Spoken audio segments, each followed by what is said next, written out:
আমি এখন সজনার পাতার পকোড়া বানাবো। সজনার পাতার পকোড়া বানাবার জন্যই আমি এখানে সজনা পাতাগুলো তুলে নিতে এসেছি। দেখো এখানে গাছে হয়েছে, কত সুন্দর গাছে দেখাচ্ছে পাতাগুলো।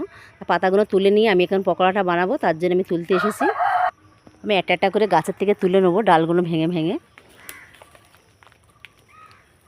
আর এই পাতাগুলো পকোড়াটা দারুণ হয়। আর সজনার পাতা খাওয়া খুবই ভালো, আপনারা খুবই জানো ভালোভাবে যে সজনার পাতা কত ভালো জিনিস।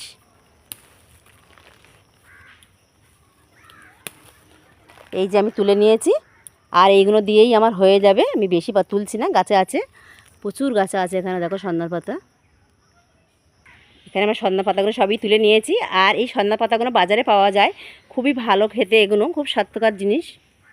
সজনার পাতাগুলো তুলে নিয়ে চলে এসেছি। আর এখানে আমাদের মুরগিগুলো খাচ্ছে সব, 20টা মতো মুরগি আছে আমাদের।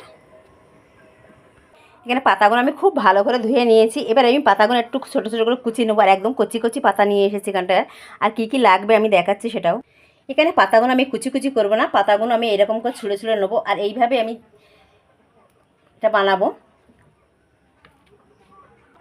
এই পাতার পকোড়াগুলো এরকম একটু বড় বড় থাকবে, আমি বড় বড় করে নিয়ে নিচ্ছি, পুরো আমি কোচাচ্ছি না। এখানে আমি একটা করে ডাঁটি আমি নিয়ে নিচ্ছি। দেখো ছোট ছোট পাতাগুলো আমি কেটে কেটে নিয়ে নিচ্ছি এইভাবে। আর এইভাবে পকোড়াটা করলে খুব দারুণ লাগবে। আর এই পাতাগুলো খুব কচি হতে হবে, একদম ছোট ছোট কচি কচি পাতা আমি নিয়ে এসেছি। তার জন্য এই পাতাগুলো কোচাচ্ছি না। এখানে আমি পাতাগুলো একটু গোটা গোটা থাকবে, গোটা গোটা একটু পকোড়া বানাবো, একটু বড় বড় থাকবে, ভালো লাগবে দেখতেও। তার জন্য আমি কোচালাম না পাতাগুলো, কচি কচি পাতা আমি তুলে নিয়ে এসেছি। এখানে দেখো কত ছোট ছোট পাতা। এখানে পাতাগুলো সব আমি গুছিয়ে নিয়ে নিয়েছি। এরকম একটু কচি কচি পাতা, এটা এরকমই থাকবে। আমি এটা গোটা গোটা করবো, কুচাবো না পাতাগুলো। এখানে একটা বাটিতে আমি বেসন নিয়ে নিয়েছি। আর এখানে আমি একটু চালের গুঁড়ো দিয়ে দেবো। চালের গুঁড়োটা দিলে খুব ভালো মুচমুচে হবে, তার জন্য আমি 3 চামচ চালের গুঁড়ো দিয়ে দিলাম। একটু বেকিং পাউডার দিয়ে দিচ্ছি, স্বাদ মতো নুন দিয়ে দেবো, একটু হলুদের গুঁড়ো দিয়ে দিচ্ছি, একটু জিরের গুঁড়ো দিয়ে দিচ্ছি। আমি নিরামিষ করছি এখানে, আপনারা চাইলে পেঁয়াজ দিতে পারো, আমি পেঁয়াজটা দিচ্ছি না, আজ নিরামিষ করে দিচ্ছি।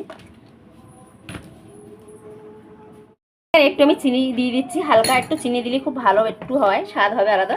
তার জন্য এইবারে আমি ব্যাটারগুলো ভালো করে নিচ্ছি এটা। এখানে আমি অল্প অল্প জল দিয়ে ভালো করে একটা ডো বানিয়ে নেবো। বেসনের গোলাটা বানিয়ে নিচ্ছি। এবার একটু ধনের পাতা আমি দিয়ে দিচ্ছি। এখানে একটু ধনের পাতা কুচিয়ে, ধনের পাতাটা আমি কুচিয়ে নিয়েছি। যেহেতু নিরামিষ তার জন্য ধনের পাতা দিচ্ছি, ধনের পাতা দিলে খুব সুন্দর একটা গন্ধ হবে। এখানে ব্যাটারটা আমার করা হয়ে গেছে। এবার আমি কড়াতে একটু তেল দিয়ে দেবো। এটা কড়াটা আমি বসিয়ে দিয়ে দিয়েছি। এবার আমি সাদা তেলটা দিয়ে দেবো। সাদা তেলে আমি ভেজে নেবো। সাদা তেলটা দিয়ে দিচ্ছি পকোড়াটা ভাজার জন্যে, সজনার পাতার পকোড়া। এখানে আমার তেলটা গরম হয়ে গেছে। এবার আমি একটা একটা করে ভেজে নেবো। এখানে দেখো পাতাগুলো আমি লম্বা লম্বা করে নিয়েছি, এই লম্বা লম্বা করে নিয়েই আমি ভাজবো।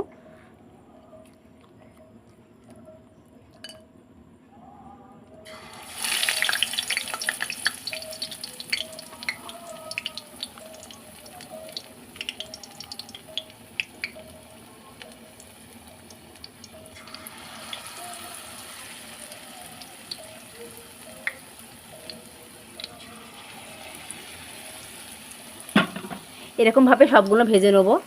এখানে আমার 1 পিট করে হয়ে গেছে, আমি এবার উল্টে দেবো 1 পিট করে।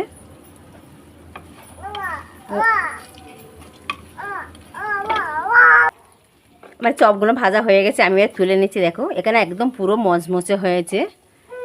আর সবগুলো আমি এরকম মচমচে করে ভেজে নেবো। যেহেতু চালের গুঁড়ো দিয়েছি, চালের গুঁড়ো দিলে পুরো একদম মচমচ মচমচ করে।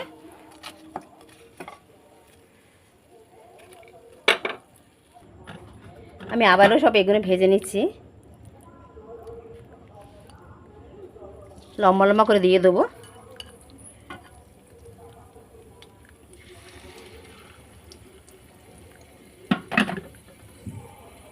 আর এই পকোড়াগুলো ভাজা হয়ে গেছে, আমি পকোড়াগুলো তুলে নিচ্ছি। আর এগুলো পুরো একদম ঠিকঠাক হয়েছে। দেখো সজনা পাতার পকোড়া কত সুন্দর হয়। এটা আমি পাতাটা কোচাইনি, আমি পাতাটা গোটা গোটা পাতা ছিল, গোটা গোটা পাতারই করেছি আমি। আপনারা চাইলে কুচিয়ে নিতে পারো, পেঁয়াজ দিতে পারো। আমি পেঁয়াজও দিইনি, আমি কিছু আজ নিরামিষ করেছি, আজকে আমাদের নিরামিষ আছে।